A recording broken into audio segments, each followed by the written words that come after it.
নমস্কার বন্ধুরা, সব কেমন আছেন? আজকে যে গল্পটা শোনাতে যাচ্ছি, এই গল্পটা শুনলে অবশ্যই সবাই ভালো হয়ে যাবে। তো আজকের গল্পটা কিন্তু ভুলে ভরা। এই গল্পের ছলে আমরা একটা খেলা খেলবো। এই গল্পটি হচ্ছে ভুল গল্প। এই গল্পের মধ্যে অনেকগুলি ভুল পাবেন। গল্পটা মন দিয়ে শুনুন এবং বিচার করুন কোথায় কোথায় ভুল পাচ্ছেন, এবং কমেন্টে অবশ্যই লিখবেন। পজ করে লিখতে পারেন। চ্যানেলটি সাবস্ক্রাইব করে রাখুন এবং সব শেষে গল্পে কি কি ভুল পাওয়া গেল সেই ভুলগুলি সুকুমার রায় খুব সুদৃঢ়ভাবে বলেছেন। শুরু করা যাক। এই গল্পের মধ্যে ইচ্ছা করে কতগুলি ভুল বর্ণনা করা হয়েছে। কোথাও হয়তো এমন কথাও লেখা হয়েছে যা একেবারেই অসম্ভব, অথবা এক জায়গায় যা লেখা হয়েছে অন্য জায়গায় তারই উল্টো কথা বলা হয়েছে। একটা ঠিক হলে আরেকটা ঠিক হতেই পারে না। দেখো তো এই রকম ভুল কতগুলি বের করতে পারো। রামবাবু লোকটি যেমন কৃপণ, তার প্রতিবেশী বৃন্দাবন চন্দ্রের তেমন আবার হাত খোলা। দুজনের বহুকালের বন্ধুতা, অথচ কি চেহারা, একই স্বভাব প্রকৃতিতে কোথাও দুজনের মিল নেই। বৃন্দাবন বেটেখাটো গোলগাল গোছের মানুষ, তার মাথা ভরা টাক, গোঁফ দাড়ি সব কামানো। 56 বছর অতি প্রশংসার সঙ্গে রেজিস্ট্রি অফিসে চাকরি করে শেষ দিকে তার খুব পদোন্নতি হয়েছিল। এখন 60 বছর বয়সে তিনি সবেমাত্র পেনশন নিয়ে বিশ্রাম করছেন। তিনি, তার গিন্নি আর এক বুড়ো জ্যাঠামশাই, এছাড়া ত্রিসংসারে তাঁর আর কেউ নেই। জ্যাঠামশাই বিয়ে টিয়ে করেননি, বৃন্দাবনের সঙ্গেই থাকেন। রামপ্রসাদ সান্যাল লোকটি ছিপছিপে লম্বা। পোস্টমাস্টার প্রাণশঙ্কর ঘোষ ছাড়া তেমন ঢ্যাঙা লোক সে পাড়াতে আর খুব খুঁজে পাবে না। এক অক্ষর ইংরেজি জানেন না, কিন্তু মার্বেল পাথর আর পাটের তেলের ব্যবসা করে তিনি প্রকাণ্ড দোতলা বাড়ি করেছেন। দেশে জমিদারি কিনেছেন আর নানা রকম কারখানার অংশীদার হয়ে বসেছেন। তার 8টি ছেলে, কিন্তু মেয়ে একটিও হলো না বলে তার ভারী দুঃখ। প্রকাণ্ড কপাল, তার উপর একরাশ চুল, মুখে লম্বা লম্বা দাড়ি আর চোখে হাল ফ্যাশনের ফ্রেম ছাড়া চশমা। কানের সঙ্গে তার সম্পর্ক নেই, কেবল নাকের উপর স্প্রিং দিয়ে এঁটে বসানো। মোট কথা দেখলেই বোঝা যায় যে মানুষটি কম কেউ কেটা নন। প্রতিদিন সন্ধ্যা হতেই পাড়ার মাতব্বর বাবুরা সবাই রামবাবুর বৈঠকখানা ঘরে এসে জোটেন, আর পান, তামাক, চা, বিস্কুট, সন্দেশ ইত্যাদির সঙ্গে খুব হাসি তামাশা গল্প গুজব চলতে থাকে। বৈঠকখানা ঘরটি বেশ বড়। মেঝের উপর প্রকাণ্ড ফরাস পাতা, তার উপর কতগুলো মোটাসোটা তাকিয়া আর রংচঙে হাত পাখা এদিক ওদিক ছড়ানো। তাছাড়া ঘরের মধ্যে কোথাও চেয়ার টেবিল বা কোনো রকম আসবাবপত্র একেবারেই নেই। পোস্টমাস্টার বাবু, হরিহর ডাক্তার, জ্যোতিষ রায়, হেডমাস্টার, ইন্সপেক্টর বাণুজ্যে প্রভৃতি অনেকেই সেখানে প্রায় প্রতিদিন আসেন। বৃন্দাবন বসু বড় লাজুক লোক। প্রথম সেদিকে বড় একটা ঘেঁষতেন না। সে পাড়ায় তিনি সবে নতুন এসেছেন, কারোর সঙ্গে আলাপ পরিচয় নেই। খালি পোস্টমাস্টার বাবুর সঙ্গে একটু জানাশোনা। যা হোক, পোস্টমাস্টার বাবু নাছোড়বান্দা লোক। তিনি বড়দিনের ছুটির মধ্যে এক রবিবার একরকম জোর করেই তাকে রামবাবুর বাড়ি নিয়ে গিয়ে হাজির করলেন। প্রথম দিনের পরিচয়ে দুজনের আলাপ এমন জমে উঠল যে তারপর থেকে রামবাবুর বৈঠকে যাবার জন্য বৃন্দাবন চন্দ্রকে আর কোনো তাগিদ দেওয়ার দরকার হতো না। এই ঘটনার 7 দিন পরে একদিন রামবাবুর বৈঠক খুব জমেছে। মানুষকে চিনতে না পারার দরুন কত সময়ে কত অদ্ভুত ভুল হয় তাই নিয়ে বেশ কথাবার্তা চলছে। হরিহর বাবু বললেন, আমি একবার যা ফ্যাসাদে পড়েছিলাম সে বোধহয় আপনাদের বলিনি। সে প্রায় 20 বছরের কথা।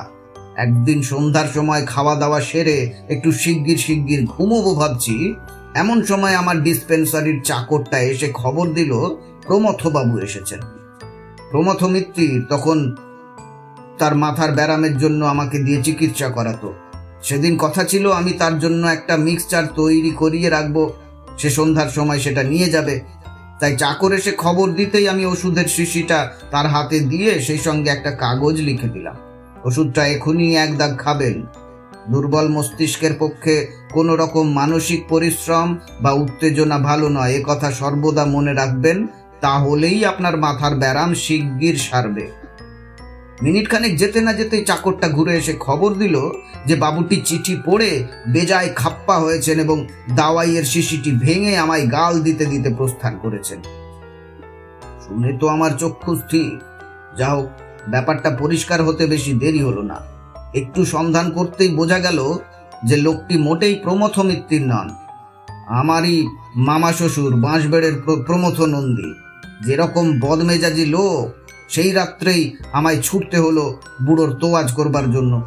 বুড়ো কি সহজে ঠান্ডা হয়? তাকে অপমান করা বা তার সঙ্গে ইয়ার্কি করা যে আমার মোটেই অভিপ্রায় ছিল না, এবং ওষুধটা কিংবা চিঠিটা যে তার জন্য দেওয়া হয়নি, এই সহজ কথাটি তার মাথায় ঢোকাতে প্রায় 2 ঘন্টা সময় লেগেছিল।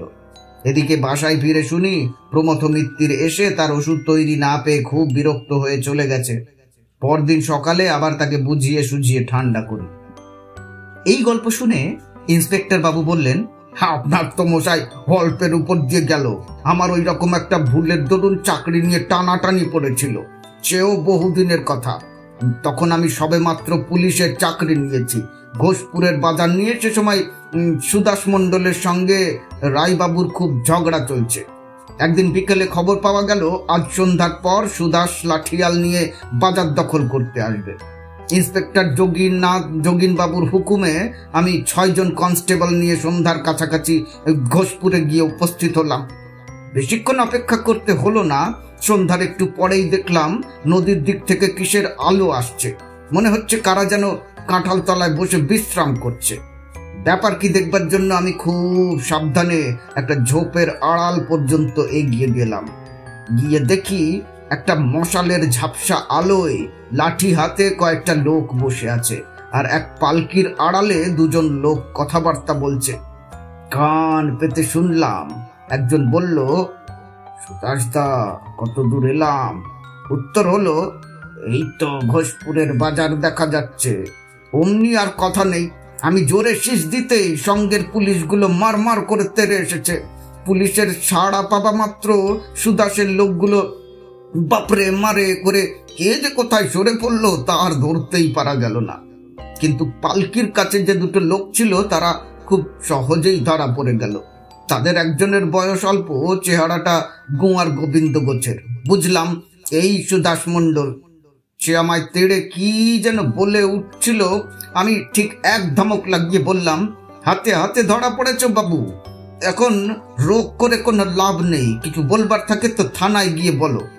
শুনে তার সঙ্গে বুড়ো লোকটা ভেউ ভেউ করে কেঁদে উঠে খানিকক্ষণ অনর্গল কি যে বকে গেল আমি তার কিছুই বুঝলাম না।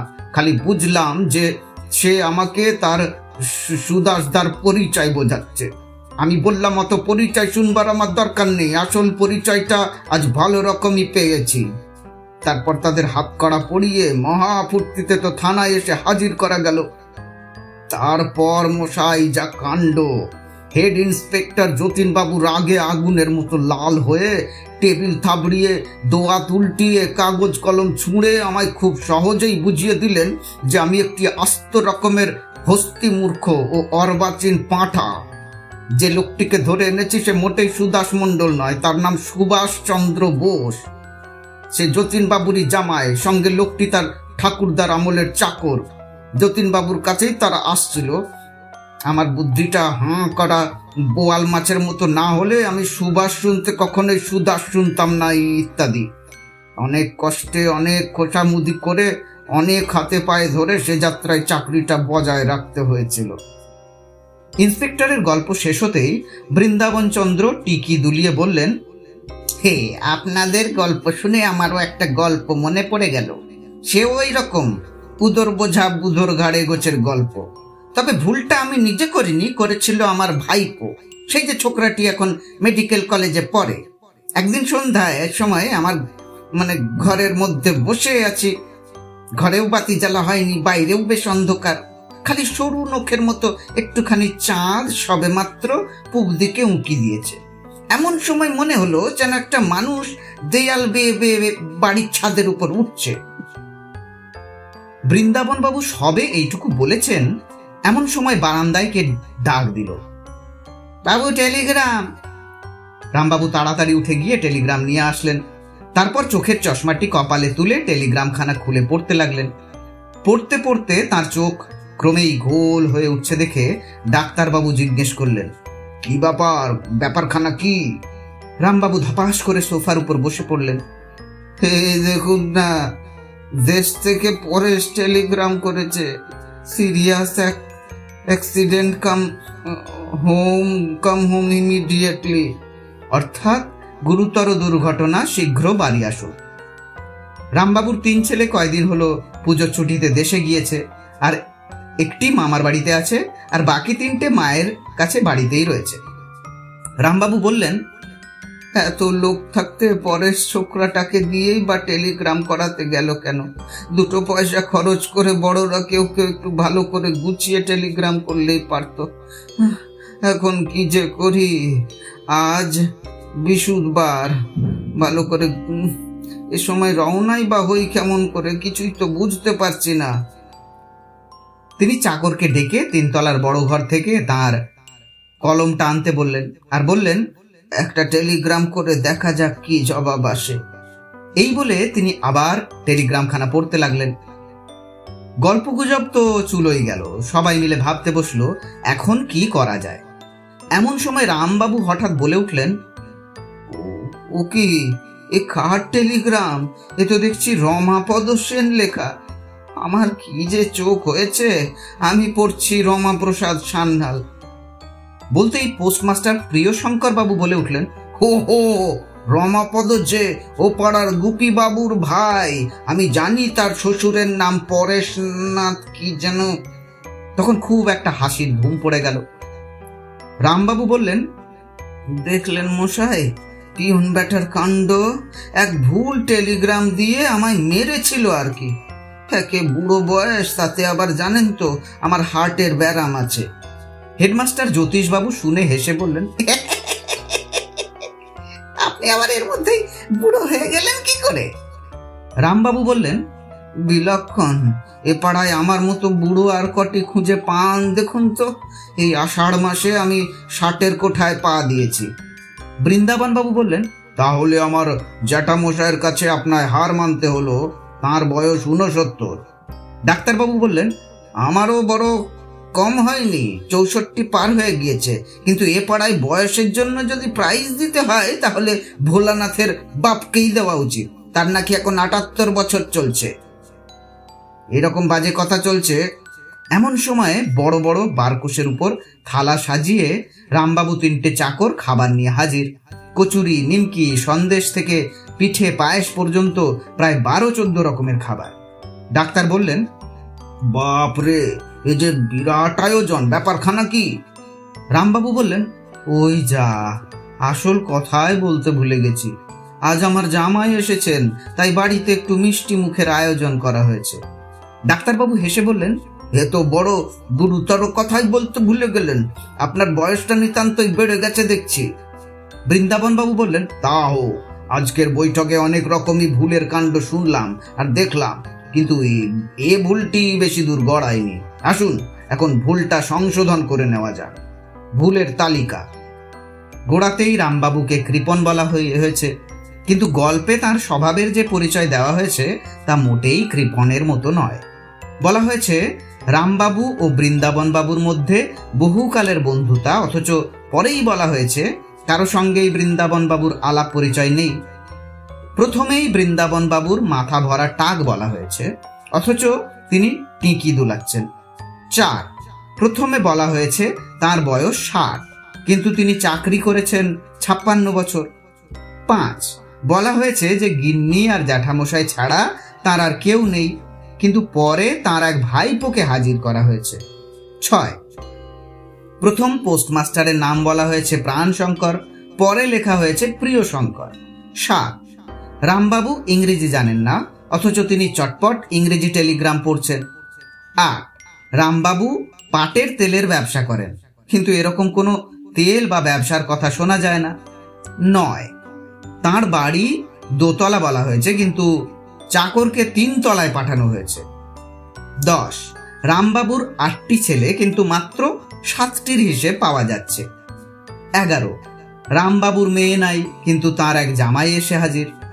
12, তার চশমার যে বর্ণনা দেওয়া হয়েছে সেইরূপ চশমা কপালে তোলা যায় না। 13, প্রথমে বলা হয়েছে ঘরে কোনো রকম আসবাবপত্র নেই, কিন্তু পরে সোফার উল্লেখ করা হয়েছে। 14, বলা হয়েছে বড়দিনের ছুটির মধ্যে এক রবিবার বৃন্দাবন রামবাবুর সঙ্গে দেখা করলেন। গল্পের ঘটনা তার 7 দিনের পরে, সুতরাং সেদিন বৃহস্পতিবার হতে পারে না। 15, বড়দিনের সপ্তাহখানেকের মধ্যেই পুজোর ছুটি অসম্ভব। 16, বৃন্দাবন বাবুর বয়স গোড়াতেই 60 বলা হয়েছে, তাহলে তার জ্যাঠামশায়ের বয়স মোটে 69 হতেই পারে না। 17, চাঁদকে যখন আমরা সূর্যের কাছাকাছি দেখি তখনই তার চেহারা থাকে সুর নখের মতো। সন্ধ্যার সময় পূব দিকে অর্থাৎ সূর্যের উল্টো দিকে তার ওরকম চেহারা অসম্ভব। কেমন লাগলো বন্ধুরা? কেমন লাগলো গল্প? অবশ্যই কমেন্ট করে জানাবেন, এবং কতগুলো ভুল ধরতে পারলেন নিশ্চিতভাবে সেটা জানাবেন। ধন্যবাদ।